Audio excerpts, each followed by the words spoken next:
On May 9, 2022, we saw the first footage of US-made 155mm M777 howitzers being used by forces in Ukraine against Russian positions in the country. This was said to be the first shots fired by the newly imported artillery pieces from the United States. It's proof that at least some of the $800 million worth of taxpayer-funded military equipment has made its way to the front lines in Ukraine. Artillery batteries are a crucial component of professional armies. And for this reason, the United States military calls their artillery by the nickname of Kings of Battle. So how effective are these 777 howitzers? What distinguishes them from the artillery already being deployed in Ukraine? Why did the Pentagon choose to send it without several of its key features? And will the Ukrainians be properly trained to utilize these sophisticated weapons? Fire around at the like and subscribe button and let's find out, huh? I already know what I'm getting my dad for Father's Day this year. This video's sponsor, the Ridge Wallet. It carries all of your essentials like ID, credit card, and cash, but it does it with half the space, which frees up space for me to fit things like snacks in my pocket. I really enjoy the sleek, minimalist design of the Ridge Wallet. I feel like it makes me look more professional and put together when I pull it out to pay for things. This tiny wallet holds up to 12 cards plus room for cash. There's over 30 colors and styles, including carbon fiber and burnt titanium. The wallet has over 40,000 5-star reviews. Each wallet comes with a lifetime warranty. Plus, the Ridge team is so confident that you'll like it, they'll let you test drive it for 45 days. You can send it back for a full refund if you don't love it. And it's made with the RFID blocking technology that protects you from digital pickpockets. All thieves have to do is get their smartphone near your card, and then they're able to scan all of the information off of it. Ridge Wallet's material blocks those attempts. You can support the channel and get 15% off for Father's Day by using my code TASK&PURPOSE or using the link in the description. The M777 howitzer is a relatively new piece of towed artillery that was first used in combat in Afghanistan by Canadian troops in 2006. One of the distinguishing features that makes the system leagues ahead of any other artillery pieces is its digital fire control system. It's the same fire control system seen on the M109 Paladin, and this is really the heart of what makes the M777 special. It greatly increases the accuracy of conventional and GPS-guided rounds. This is the part of the gun where soldiers aim the rounds. The fire control system is accurate within 4 meters, 90% of the time, which means it has a circular error probability that is only 16.5 feet wide. There's a problem here though. The US Department of Defense decided against sending this key piece, and there could be a few reasons for that. First of all, they might not want to be seen as provoking Russia into a world war by sending an overpowered capability. I guess that's where we draw the line. Second, the DoD doesn't want this targeting technology to fall into the hands of the opposition, which could then be reverse engineered and used against their own forces someday. That isn't to say that Russian troops don't already have their own similar version. In 2020, Russian forces unveiled the Planchette A, but it's unclear how many of their artillery units have been outfitted with this. Likely very few because the cost is really high. How high? I wasn't able to find open source information on the US or Russian systems costs, but a Ukrainian source divulged their version's cost, which can give us a hint. Ukraine's Hermes C2 digital GPS targeting system does a similar job and claims to reduce the time of a fire mission by 6-fold by automatically doing the ballistic calculation. The Hermes C2 can coordinate between the artillery and reconnaissance drones that are painting enemy targets miles away. The cost is 34 million UAH, or about 1.1 million USD, which could buy you a brand new BTR-4 vehicle instead. It fires the 155mm howitzer with a max effective range of 22 kilometers, or 14 miles for conventional rounds. But wait a second, the Russians and the Ukrainians already have been using artillery systems that fire 152mm cannons with a greater range than that of 29 kilometers. They've been doing that since the 1980s, so what's the big deal here? There are a few key reasons why the American artillery is actually several times more effective on the battlefield. It's been predicted by some analysts that the 109 guns that were delivered to Ukraine could be the missing piece in the puzzle that will finally push the Russian military back, especially in the eastern part of Ukraine, where the terrain is wide open and lends itself to artillery battles. So on Friday, May 13th, Russia was reported to have failed to cross a strategically important river called the Seversky Donets River. Satellite images showed dozens of Russian armored vehicles that had been destroyed by Ukrainian artillery as they tried to cross the river. A lot of sources that you might see will claim that the margin of error is much larger at 65 feet or around 10 meters, but I think that's the military hiding the round's true capabilities. Because in 2010, James Riley, the Raytheon Missile Systems Vice President for Land Systems, revealed that the actual CEP is probably even more accurate, closer to only 2.86 meters at a distance of 40 kilometers. For a point of reference, other artillery systems have a margin of error of 50 meters at that range. So what does all this boil down to, basically? Accuracy at distance. The American 777 artillery has a kill radius of 70 meters and can fire up to 5 rounds per minute. Soldiers have the option of detonating on impact or using timed charges to detonate in the air. It's over 5,000 pounds lighter compared to Russian artillery pieces.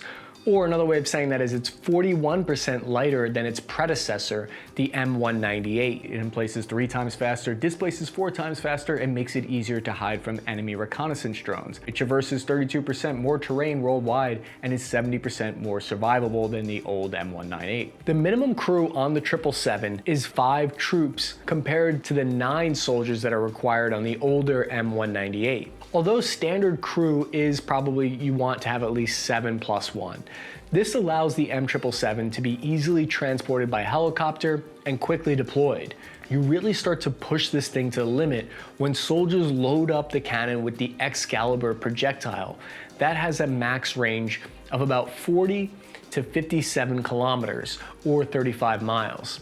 This round is used in combination with the digital fire control system, which allows the use of guided high-precision projectiles. The M982 Excalibur round costs about $115,000 each round, so they aren't the type of rounds that you want to fire randomly for effect necessarily. 2 images here really showcase the difference between the conventional munitions and the GPS guided range. My grandfather fought as an artilleryman in the Korean War, and he always used to tell me how people have a misconception of artillery being far away from the battle, but in reality they want to position artillery at the front line so they can fire 40 kilometers into the rear of the enemy lines. Let's take a more in-depth look at the cost of the round. The true cost is somewhere between $47,000 and $100,000. But the only way to determine which one it's going to be is based on how much the US military orders. That's right, munition prices are affected the same way as prices are at Costco. If you buy in bulk, it's cheaper. So if the US military ordered 30,000 rounds, it would cost $47,000 each. But if they only ordered a much smaller amount at 6,000, then it would drive the price up to $100,000 each. We've talked a lot recently about supply chain problems at Raytheon and how they're overloaded with requests for some of these high-tech weapon systems. Full rate production of the Excalibur round is about a max of 1,500 rounds per year, so the US military is likely giving out their stockpile of long-range GPS-guided munitions right now. Out here that not everyone agrees the US is depleting their stockpile of munitions, but back when I was in the Army, my old supply sergeant never gave me access to check his inventory for how many batteries he had left, let alone how many artillery shells, so I sure as heck don't have access to verify it today. Excalibur rounds have an inertial and GPS navigation system. It uses satellite signals to help guide itself to its intended target. So basically the M777 hardware isn't the main reason that this thing is so effective. What it really comes down to is the computer targeting system, and the GPS guided munition is capable of firing in combination with it. The newest and most sophisticated Excalibur round is the Enhanced Shape Trajectory, or S variant. It has the ability to change course in mid-flight and reach obscured enemy targets that are attempting to hide from GPS munitions. Sean Ball, who's the development lead on the project at Raytheon, said, quote, "When it gets to the highest point in its trajectory, canards are deployed and the body gives it lift and glide. Then it separates from what a conventional round looks like. With a shaped trajectory, you can bend that trajectory." This greater level of accuracy means you can fire them closer to allied troops, which is sometimes necessary if soldiers are engaged in combat with the enemy at distances of 600 meters or below, which is considered danger close. The howitzer has a recoil-based system where the breech and cannon sit in a sled, and when the howitzer fires, the entire assembly slides down the sled. This prevents the howitzer from moving while firing, which is something that would happen in older designs. This required soldiers to adjust the cannon after each shot. The ammunition of the M777 is heavy at just over 100 pounds, and it comes in 2 units. First, bag propellant charges are loaded, and then with the help of a manual loading rod, the crew loads the warhead, which contains around 24 pounds of TNT inside a steel fragmenting body. Artillery crews take information relayed from troops on the front line and then project the distance and azimuth from their position in order to determine the enemy's location. Artillery batteries use a tactic that is called indirect fire, meaning you can hit a target without direct line of sight. A forward observer usually walks in the artillery with spotting rounds to determine where the rounds are falling. Once the rounds are hitting the approximate area of the enemy, you can call for fire for effect, which means to drop multiple shells in the same position. Now there are some issues with the M777, nothing is perfect, and this artillery piece has its share of problems. In a case study about the capabilities of the M777 written by Captain Kyle D. Brown of the United States Marine Corps, he summarized the problems saying, quote, "The U.S. Marine Corps artillery community faces a growing capability gap in relation to peer adversaries such as China and Russia, threatening its effectiveness and survivability in future conflicts. The Marine Corps' primary artillery system, the M777 towed artillery howitzer, fails to provide the necessary firepower, mobility, and transportability required in future engagements. Wheeled artillery platforms present an opportunity to close these capability gaps, offering improved mobility and firepower while remaining transportable enough for expeditionary operations." He goes on to make the case that it fails in almost every metric compared to other self-propelled and wheeled howitzers.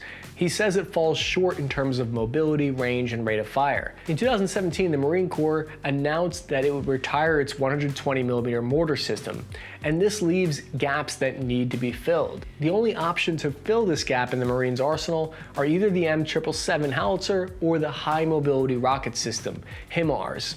And there's a problem with both of these. The Marines are traditionally an expeditionary force, meaning they are given tasks to complete in foreign countries. So you need something that can be kept up with and be portable enough for their movements. The M777 is not capable of moving by itself and needs to be towed to where it's going.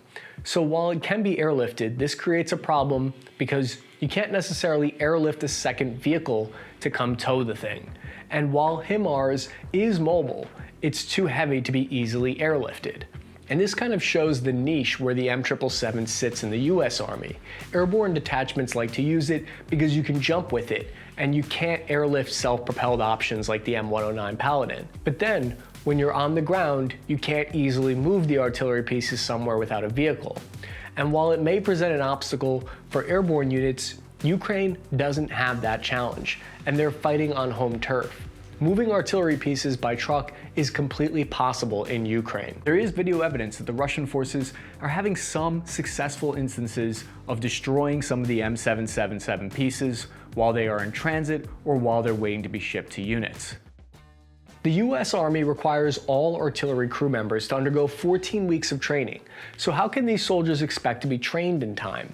According to the US, they've trained around 300 Ukrainian soldiers on how to use the over 109 howitzers that have already been given to them. It's only been a few weeks since the US decided to send the howitzers there in the first place, so any training they gave the Ukrainians, they clearly gave them a much abbreviated crash course. They might have learned the basics and they might know how to operate the equipment, but are they going to be able to apply it in an expert way? Simple math will tell you that gives them enough trained soldiers to have 42 full crews. The Department of Defense says this happened at an undisclosed location somewhere outside of Ukraine. And there's an added benefit that I want you to consider. With the help of the Stinger missiles and other fire and forget rocket and missile launchers, the Russian military is afraid of flying around in Ukraine.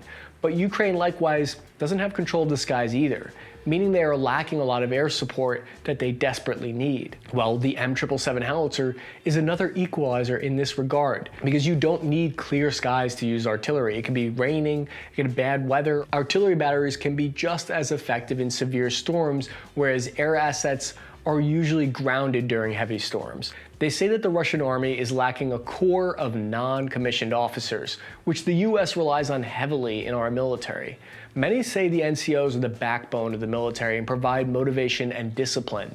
They can keep your army fighting even through the worst conditions. But the Russians don't have that, really. This is very crucial for artillery units because it takes a lot of coordination in order to run an artillery crew smoothly. Whenever you see these videos of 777 crews who are really squared away and working smoothly, you can usually attribute that level of coordination to low and mid-level NCOs. With Russian pilots refusing to fly and armored columns afraid to push forward, the threat of the 777 howitzer could really destroy the remaining morale of the Russian military and stop them in their tracks. This howitzer is a force to be reckoned with, and many people think it could officially make the Russians turn and run.